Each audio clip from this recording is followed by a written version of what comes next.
Ok, buenos días, tardes o noches, dependiendo de la hora que estén sintonizando el curso más esperado en su última clase, el módulo digestivo, con el doctor Vera. Espero estén teniendo un bonito día que ahorita va a mejorar.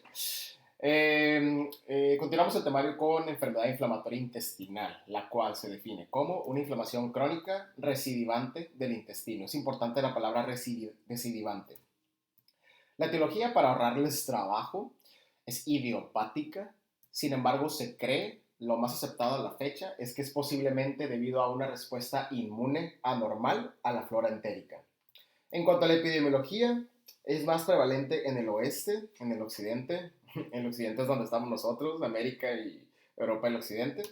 En la raza caucásica y en europeos con descendencia judía. El cuadro clínico clásico, que se considera enfermedad inflamatoria intestinal, tiende a ser en mujeres jóvenes, adolescentes, hasta los 30 años de edad, más o menos la edad fértil. Se caracteriza por dolor abdominal y cuadros recurrentes de diarrea con sangre. Ahora, ¿cuántos diagnósticos no hemos visto en los cuales el cuadro clínico contenga dolor abdominal y cuadros recurrentes de diarrea con sangre?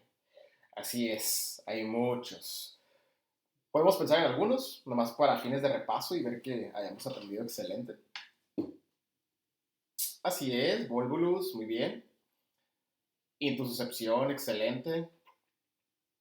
Infarto del intestino delgado, muy bien. No lo dimos como tal en nuestro temario, pero gastroenteritis. Así es, las gastroenteritis infecciosas, principalmente bacterianas, cursan con dolor abdominal y cuadros recurrentes o cuadros de diarrea con sangre. Entonces tenemos etiologías vasculares, etiologías infecciosas, etiologías incluso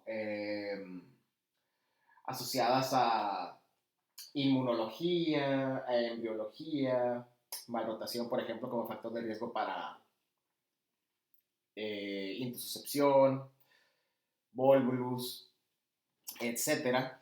Dicho esto, el diagnóstico es de exclusión. ¿Qué significa esto? Tenemos que descartar todas las causas primero que cursen con dolor abdominal y diarrea con sangre antes de llegar al diagnóstico de enfermedad inflamatoria intestinal. O sea, tengo que descartar infección, cuadros vasculares o de cualquier otra índole que tengan estos síntomas. Eso es un diagnóstico de exclusión, descartar todo lo que puede causar esto.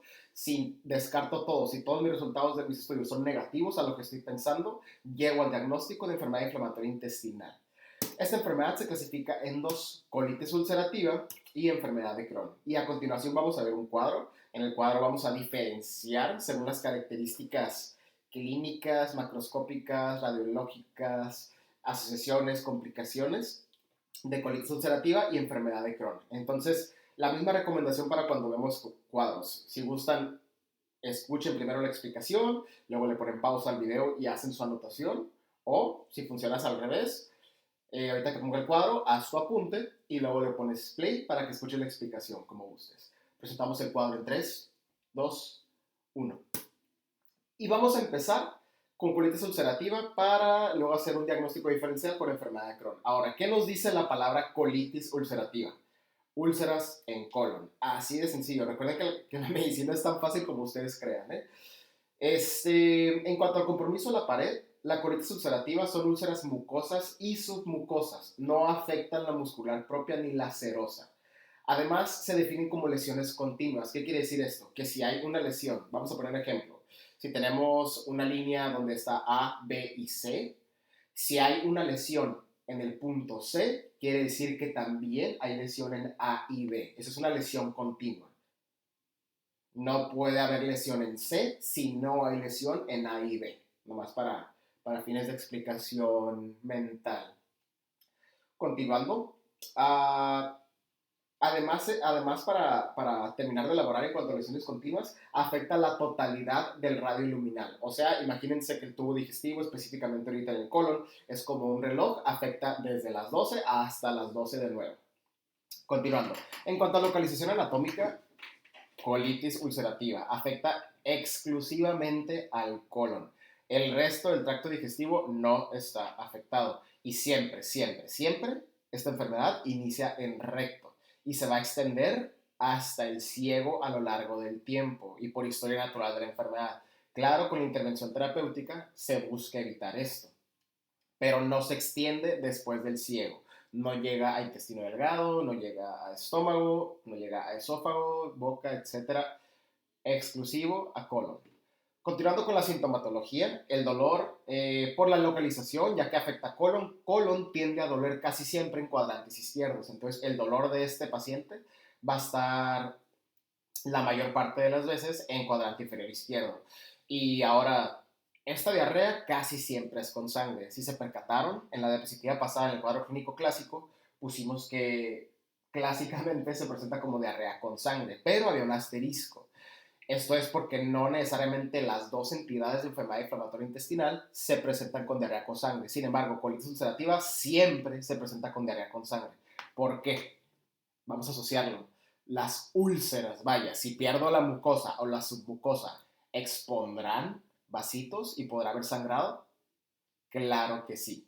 Es bien fácil asociar que la colitis ulcerativa casi siempre va a estar asociada a diarrea con sangre, o sea, a hematoquesia y rectorragia, ¿no? Posiblemente aquí, ya que estamos viendo que siempre, siempre, siempre, siempre inicia en recto.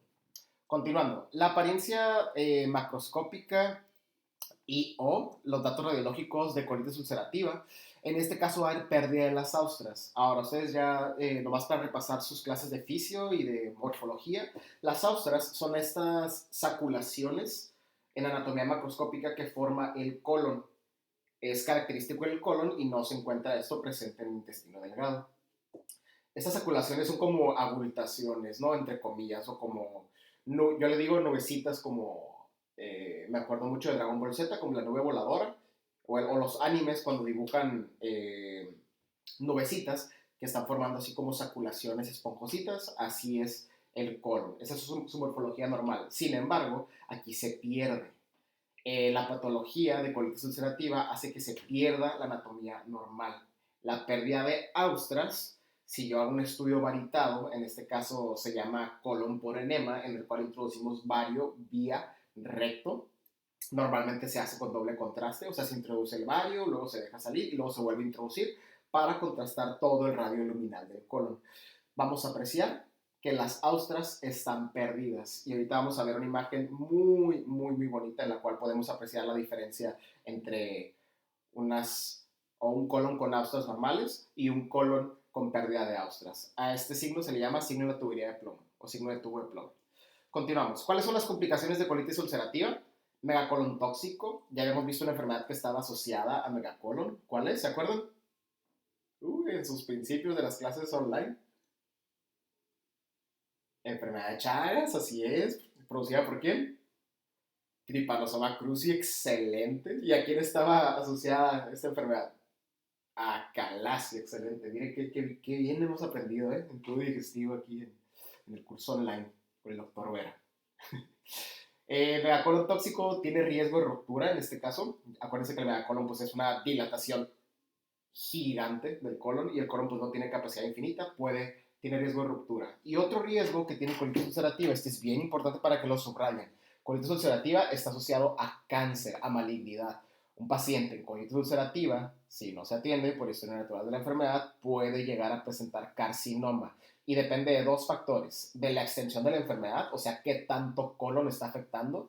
Dicho esto, si solo afecta recto, tiene bajo riesgo, pero si afecta recto, colon descendente, colon transverso, sigmoides, colon ascendente, claro que va a tener más riesgo de carcinoma. Y además duración de la enfermedad. Dicho esto, un paciente con 2 años con colitis ulcerativa tiene menos riesgo de presentar carcinoma a un paciente con 10 años. De hecho, se dice que un paciente de 10 años en adelante probablemente ya tiene cáncer con colitis ulcerativa. Y por último, un dato, digamos, curioso, fun fact. Un sabías que de la medicina, el cigarro, el tabaquismo es protector para colitis ulcerativa y pues como es algo casi único del tabaco, por eso lo tenemos que saber como médicos. Pero es más que nada un dato estadístico, ¿eh?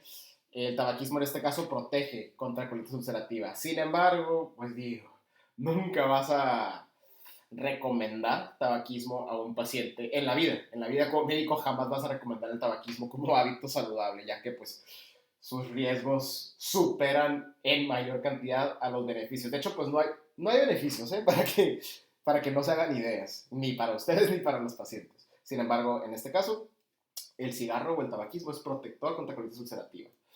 Ahora vamos a comparar colitis ulcerativa con la enfermedad de Crohn. Son bien diferentes. Se comportan como enfermedades inflamatorias ambas, sin embargo son bien diferentes. Nomás se agrupan, ¿okay? Se estudian en la misma categoría por su patrón fisiopatológico, sin embargo son bien diferentes. En cuanto al compromiso de pared, enfermedad de Crohn inflama toda la pared. ¿Y a qué nos referimos con esto? Si las úlceras en colitis ulcerativa solo abarcan mucosa y submucosa, aquí abarcan todas las capas, mucosa, submucosa, muscular propia y serosa.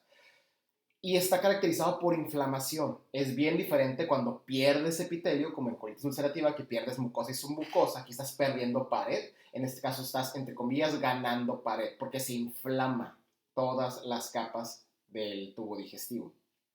Esto va a disminuir el lumen y además está caracterizado por lesiones saltantes. ¿A qué nos referimos a esto? ¿Se acuerdan del ejemplo que pusimos de si tuviéramos una anatomía A, B y C? En este caso, puedo tener afectación solo del punto B o solo del punto C, sin necesariamente tener afectado el punto A y el punto B. A eso se refiere lesiones saltantes. Dicho esto, y continuando con la localización anatómica, puede estar en cualquier parte de la boca hasta el ano. O sea, puedo tener una lesión en esófago, una lesión en duodeno, una lesión en colon transverso y una en sigmoides, nomás por poner un ejemplo. Sin embargo, hay sitios comunes y el más común de afectación, de hecho, para hacer mnemotecnia, siempre, siempre, siempre afecta ilium. Siempre, siempre, siempre afecta ilium, en la porción distal del intestino delgado. Y el sitio menos común para fines de aprendizaje sencillo es el recto. Y es bien fácil hacer diagnóstico diferencial, ya que colitis ulcerativa siempre, siempre, siempre afecta recto. Enfermedad de Crohn nunca, nunca, nunca afecta recto.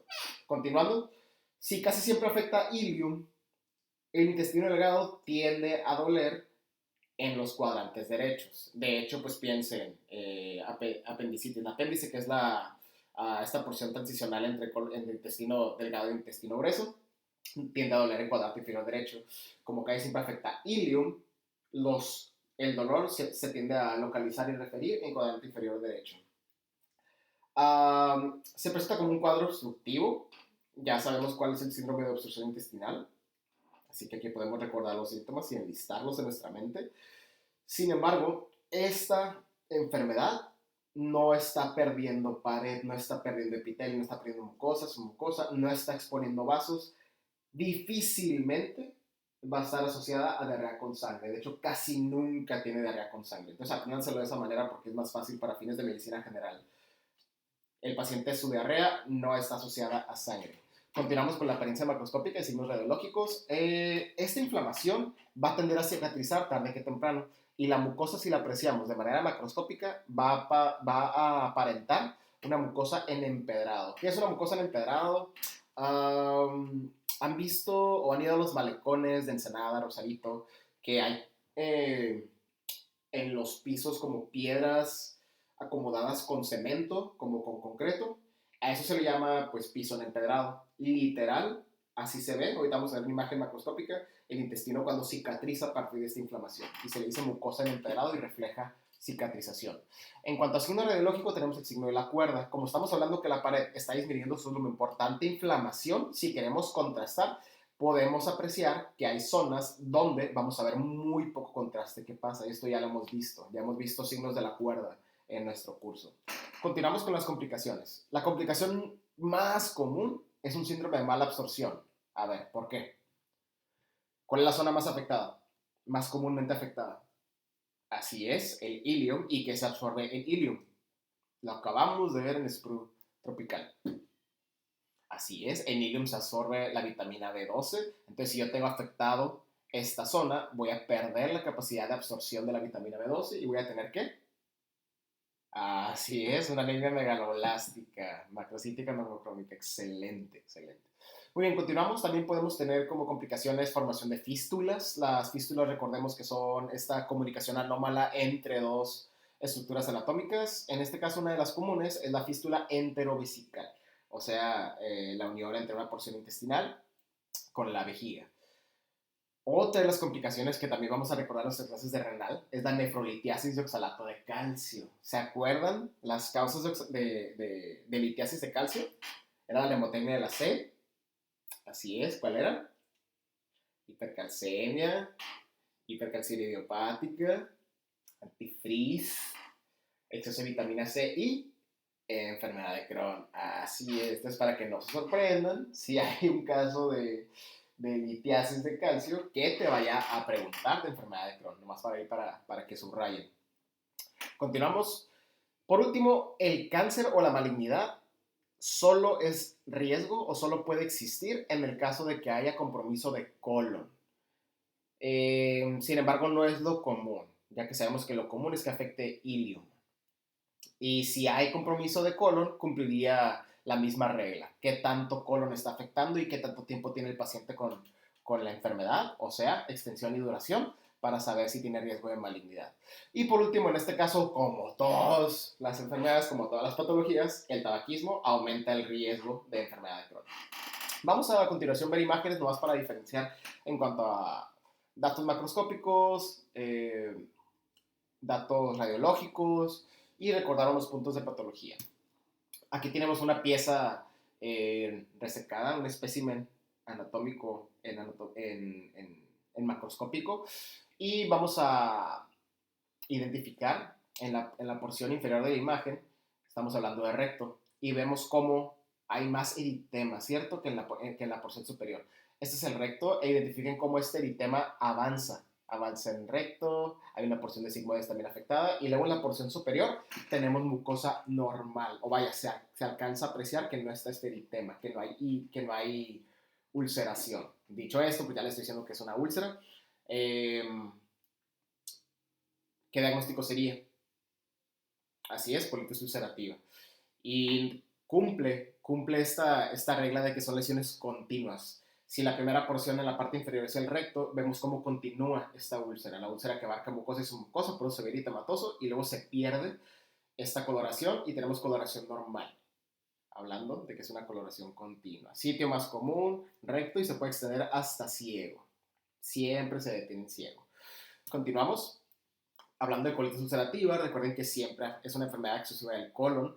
Podemos hacer estudios varitados, en este caso se hace colon por enema o enema con doble contraste en colon. Se introduce vario vía recto, se deja que salga este vario y se vuelve a introducir otra carga de contraste para poder, válgame la redundancia, contrastar el lumen de colon. Y está bien padre esta imagen, cortesía de Learning Variology.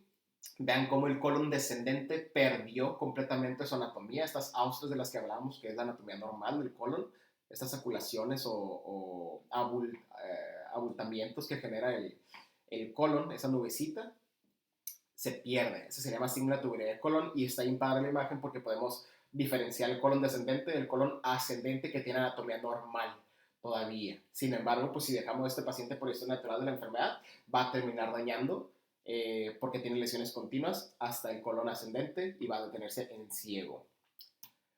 Continuamos. Aquí tenemos una imagen, otro espécimen macroscópico, cortesía de humepath.com. Identifiquen cómo esta porción de intestino, no les voy a decir cuál es, está constriñendo su lumen. En la parte central vemos cómo el lumen está disminuido comparado con las partes periféricas de la izquierda y la derecha. Tenemos un lumen disminuido. Tenemos una inflamación de la totalidad de la pared. Está afectando no nomás mucosa y submucosa, sino también muscularis propia y serosa. Hasta se alcanza a ver ahí un poquito peritoneo, cómo está constriñendo el lumen intestinal. Dicho esto, ¿qué enfermedad estoy definiendo? Así es, enfermedad de Crohn. Ahora, identifiquen ahora esta mucosa. Específicamente en el centro también tenemos como unas bolitas. Esta mucosa ya está cicatrizada. Esta mucosa se le llama mucosa en empedrado.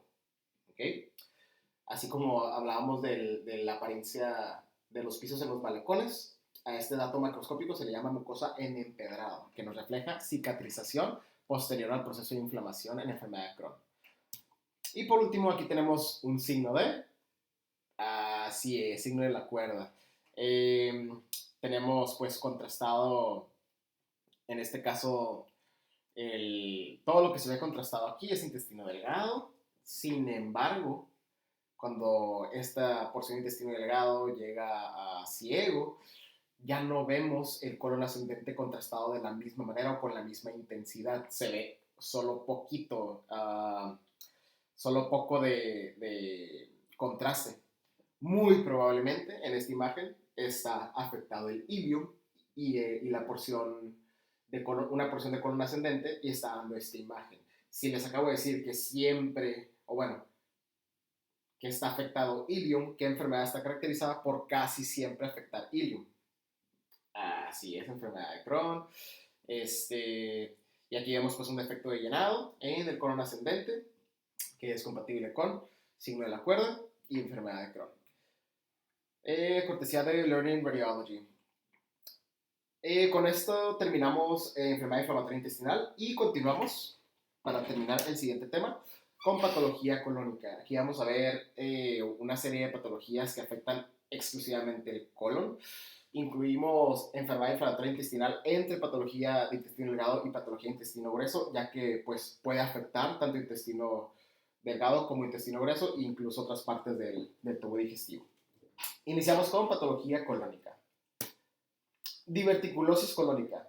Último tema del cual hablamos de divertículos. Ya hemos hablado mucho de divertículos. ¿Recuerdan la clasificación? Así es, verdaderos y falsos. ¿Y en qué radica esa clasificación?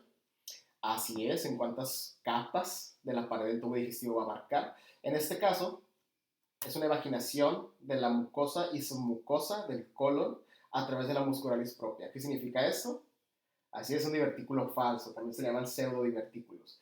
El sitio más común de afectación es el colon sigmoides y la fisiopatología es por una presión anómala que se ejerce sobre la pared colónica, igual que el divertículo de Senker por presión anómala que se ejercía sobre esa pared faringoesofágica que básicamente es a lo largo de los años por masticar, por el consumo de alimentos que pueden ser mecánicamente nocivos.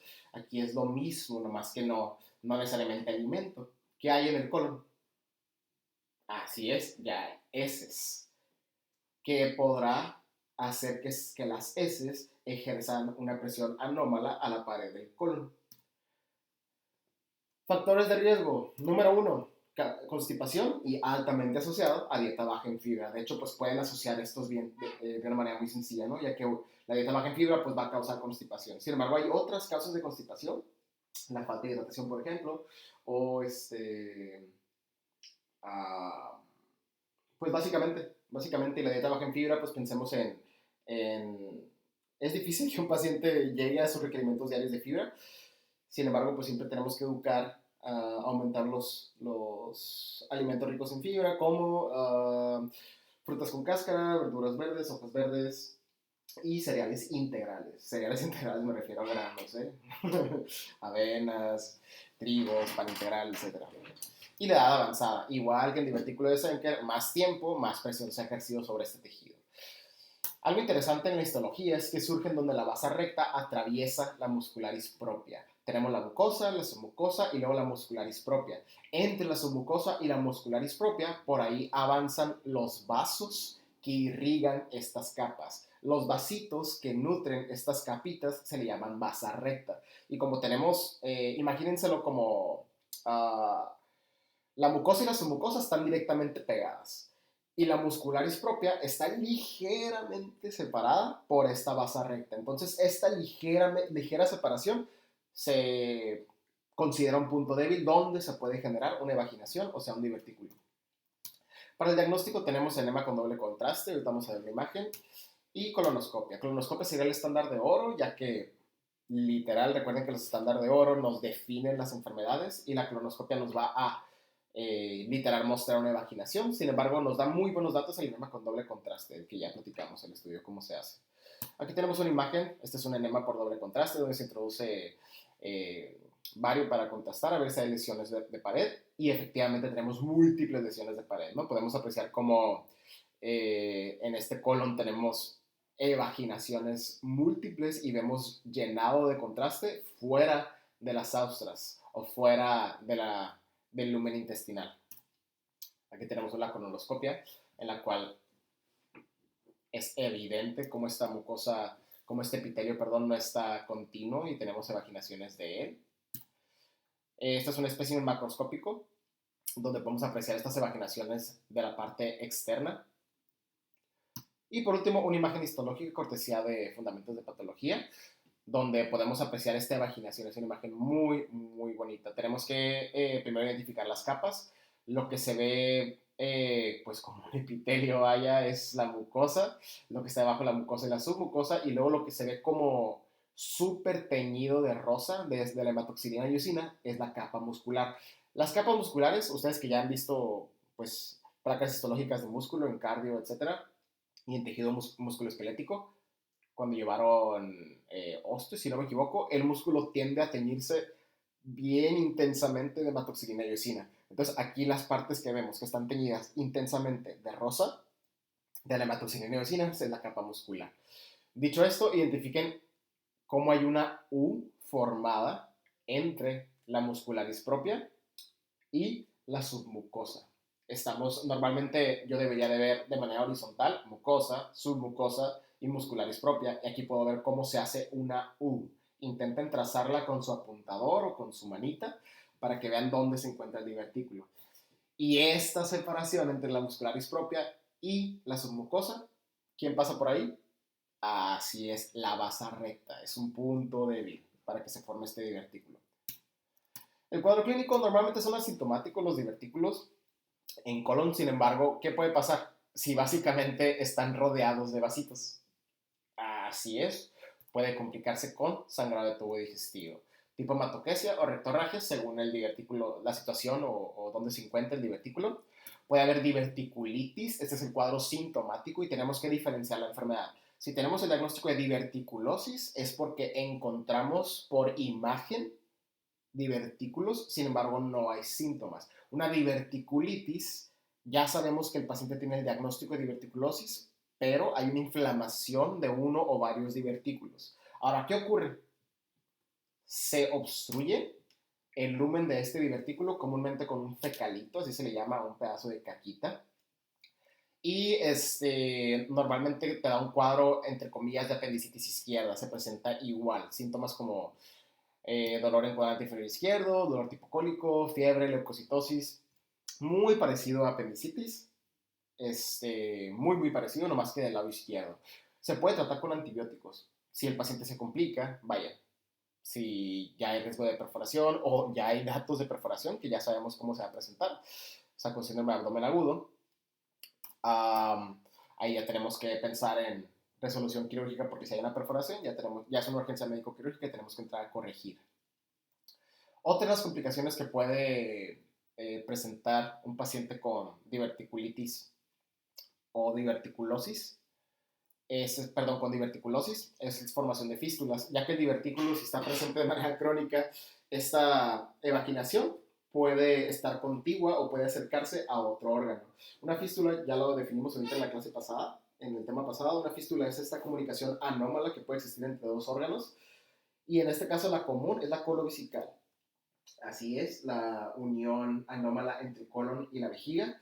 ¿Y qué pasará si tengo unido quien forma heces y quien forma o recibe orina, quien es el reservorio de orina? Así es, un síntoma muy, muy, muy raro en la literatura, pero existe. Neumaturia, o sea, presencia de aire en la orina o presencia de materia fecal en la orina. Esto me haría diagnóstico de fístula colovesical. También se trata de manera quirúrgica, así como cuando hay perforación de un divertículo. Síndrome de colon irritable. El síndrome de colon irritable es un trastorno de motilidad colónica caracterizado por episodios recurrentes de dolor abdominal. Es de etiología multifactorial. Hay factores ambientales, hay factores dietéticos, factores psicológicos y factores psiquiátricos.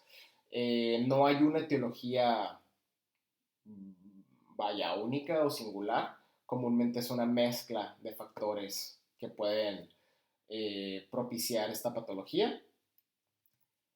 Clásicamente es en mujeres de edad fértil de 20 a 35 años y está altamente asociada a depresión. Aquí pónganle un asterisco porque al final vamos a hacer una recordatorio de esto. El cuadro clínico está caracterizado por dolor abdominal recurrente asociado a distensión abdominal con meteorismo, flatulencia.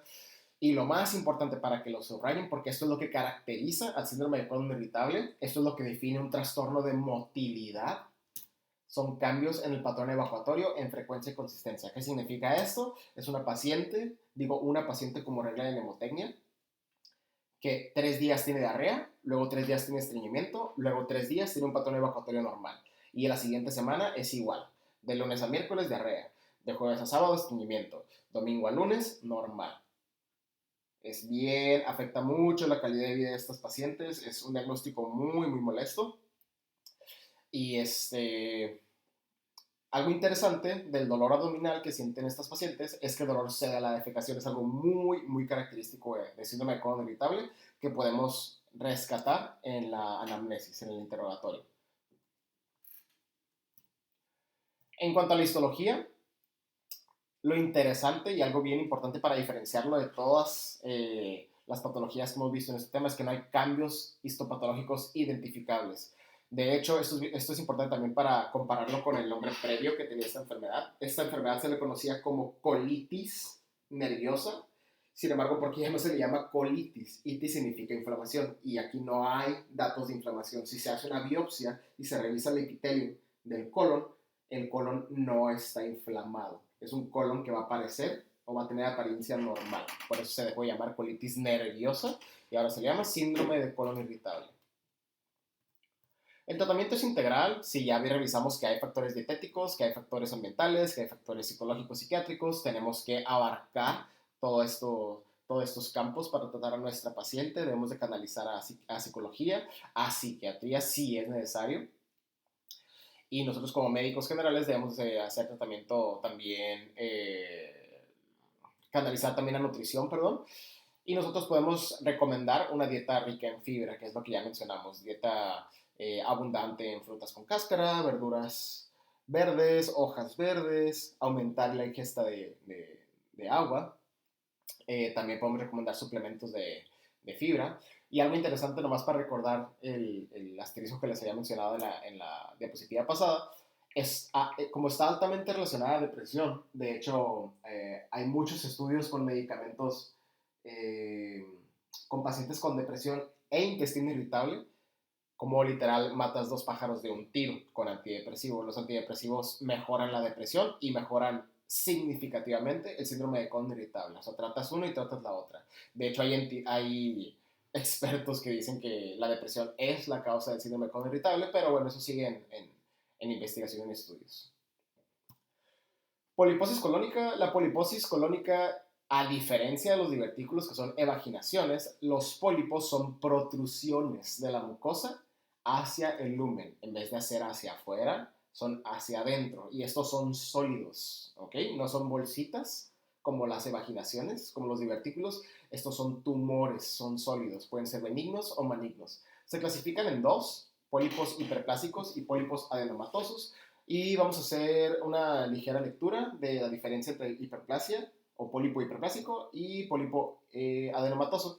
El hiperplásico, para nuestra suerte, es el más común. Ahorita les voy a explicar por qué para nuestra suerte. Es debido a hiperplasia glandular, tiene apariencia dentada en microscopía, o sea, en histología, y surgen usualmente en colon izquierdo, en recto sigmoides. Siempre, siempre, siempre es benigno. Por eso les digo que para nuestra suerte es el más común, porque siempre es benigno, nunca es maligno. Disculpen, tomé a mi cafecito. Ya saben, ya se lo saben.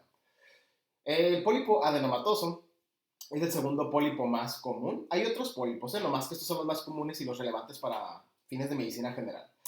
Es debido a la proliferación neoplásica glandular. Aquí ya tenemos que pensar en un foco rojo. Ya si nos habla de neoplasia o proliferación anómala, pues ya tenemos que pensar en algo. Son benignos, pero premalignos. O sea, puede progresar. Perdón, otra vez. El café ya nos pegó. Mira nomás. Puede progresar a carcinoma, puede progresar a malignidad. Ahora, el pólipo adenomatoso progresa a malignidad o a carcinoma en algo que conocemos como la secuencia adenoma-carcinoma. Y esto es súper importante en general, así para la medicina general, para entender cómo un proceso se puede hacer maligno, porque es una serie de mutaciones genéticas, es un puentecito a genética y un puentecito a oncología, para que lo sepan de una vez. Esta secuencia adenoma-carcinoma, cualquier pólipo que tenga características adenomatosas, perdón, cualquier tumor que tenga características adenomatosas, puede seguir esta secuencia de adenoma-carcinoma para formar la malignidad. Entonces, cuando lleguen a onco o cuando lleguen a genética, van a repetir mucho este tema, la secuencia de adenoma-carcinoma. En el caso del pólipo adenomatoso, la secuencia es la siguiente. La primera mutación genética que ocurre es la del gen APC. Si se muta el gen APC, tenemos un colon o un epitelio en riesgo. No hay lesiones todavía identificables. O sea, en nuestro apunte, pongan mutación del gen APC es igual a, o una fichita, riesgo. Después, la segunda mutación genética que puede ocurrir es la mutación del gen CRAS. Si tenemos mutación del gen APC y del gen CRAS, el gen CRAS ya forma pólipos, en este caso adenomatosos. Entonces tenemos así el apunte. Número 1, mutación del gen APC, epitelio en riesgo. Número 2, mutación del gen CRAS, formación de pólipos. Aquí ya tenemos lesiones identificables. Por último, número 3, mutación del gen P53 va a formar carcinoma a partir del adenoma. Como ya tenemos pólipos formados, si se muta este tercer gen, que es el gen P53, vamos a formar malignidad, carcinoma, a partir de un adenoma. El diagnóstico y el escrutinio para poliposis colónica normalmente no son pacientes asintomáticos, pero como es una enfermedad que tiene asociación con malignidad, debemos de hacer escrutinio. Casi siempre se inicia el escrutinio para poliposis colónica después de los 50 y 60 años. Así como se hace escrutinio para cáncer de mama en el femenino, se tiene que hacer escrutinio en el masculino para poliposis colónica porque es una enfermedad, repito, que está asociada a malignidad por los pólipos adenomatosos. La colonoscopia es el diagnóstico de escrutinio estándar de oro. Chequen las guías para que vean cada cuánto se tiene que hacer y a qué edad. Eso es más importante para salud pública.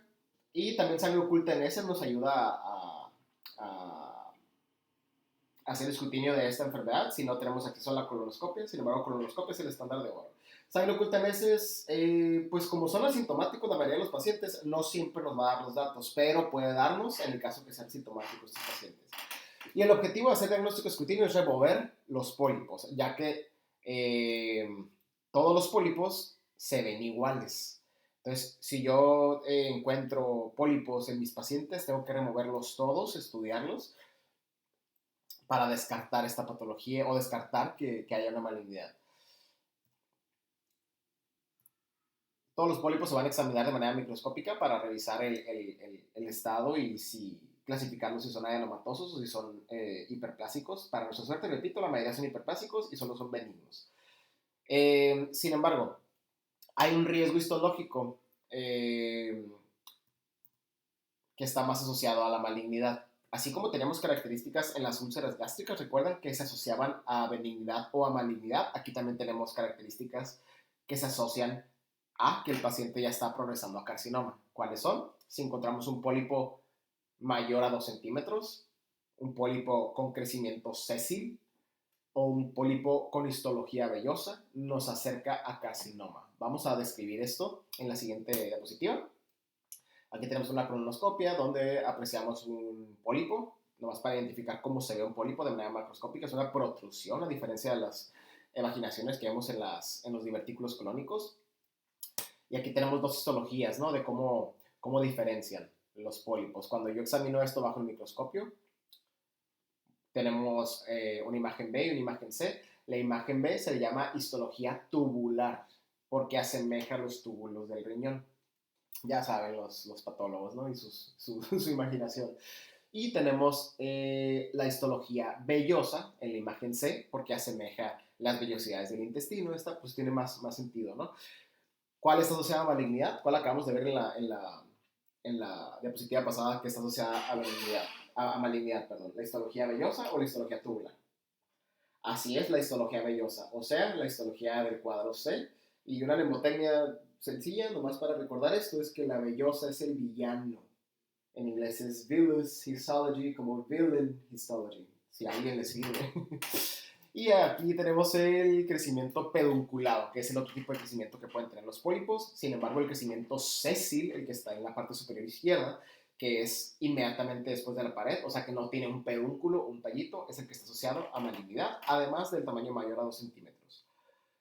Por último, tenemos una asociación o una variante, digamos, de la poliposis o de los pólipos colónicos, que es la poliposis adenomatosa familiar. Esta es una enfermedad genética, es autosómico dominante, está caracterizada por formación de cientos a miles de pólipos adenomatosos en la mucosa colónica. Es una enfermedad que se considera pancolónica, afecta todo el colon, inicia en la pubertad y es debido a una mutación genética. Ahora, dicho esto, para empezar, la enfermedad nos dice que son pólipos adenomatosos, o sea, son pólipos que van a estar asociados a malignidad. ¿Qué gen creen que esté mutado en estos pacientes para que tenga riesgo de formar cientos a miles de pólipos? Así es, mutación heredada del gen APC, que es el gen que primero se muta para tener riesgo. ¿Podemos recordar la secuencia de adenoma-carcinoma? Así es, se muta el gen APC y tenemos un colon en riesgo, no hay lesiones. Después tenemos mutación del gen CRAS y tenemos formación de pólipos adenomatosos. Por último, tenemos mutación del gen P53 y ya tenemos formación de carcinoma a partir de adenomas. Es una secuencia, ¿eh? Se muta el gen APC, luego el CRAS, luego el P53. No puede haber mutación del gen P53 sin haber mutación del gen CRAS y sin haber mutación del gen APC. Este gen se encuentra en el cromosoma 5 en el brazo largo. El brazo largo siempre se abrevia como Q. Cuando es el brazo corto es la P de petit. Y aquí tenemos una imagen cortesía de humepath.com donde vemos pues básicamente la definición de la enfermedad, ¿no? Vemos un colon repleto de pólipos. Y esta nomás es una parte del colon. Imagínense que pues está afectado todo el colon. Veríamos cientos a miles de pólipos. El tratamiento de esta enfermedad es colectomía profiláctica. Si sabemos que nuestro paciente tiene mutación del gen APC pues heredada, no vamos a esperar que esa secuencia de adenoma-carcinoma pase. No vamos a esperar a que se mute el gen CRAS y el gen P53 para que este paciente genere cáncer. Vamos a retirar este colon. De lo contrario, esto me gusta y lo pongo entre comillas porque se me hace muy interesante cuando la medicina pone 100% en la literatura. De lo contrario, si no hacemos esta colectomía profiláctica, el 100% de los pacientes va a tener malignidad en colon, o sea, carcinoma, a los 40 años. Estos estudios de genética normalmente se realizan en el primer mundo, nada más para que lo tengamos presente. Y aquí terminamos con su temario de el módulo de digestivo. Espero les haya gustado. Y pues nomás para cerrar y que nos veamos hasta el módulo de inmuno, pues ofrecer un poquito de motivación. Estamos pues en tiempos muy interesantes. Recuerden dónde estaban al principio del año, recuerden dónde estaban hace 2 meses, hace un mes y cómo han progresado. Es importante recordar nuestro por qué siempre, por qué estamos haciendo lo que estamos haciendo. Y, les puedo dar una recomendación: enfóquense en el proceso, no se enfoquen en la meta. Enfócate, vaya, dicen que las carreras de 1000 millas nunca, vaya, siempre se empiezan con un pasito. Entonces, pasito a pasito, vamos a llegar a la meta. Enfóquense en el proceso y en el sistema. También les recomiendo que pues no todo es medicina, no todo gira alrededor de la medicina. Tengan sus recesos, tengan sus recreos, coman bien, hagan ejercicio, mediten, diviértanse, conecten a pesar de la distancia. Y me despido por una semanita. ¿Ok? Cualquier cosa, ya saben que tienen mis contactos, está la plataforma para el foro de dudas o cualquier cosa, saben cómo encontrarme. Nos vemos.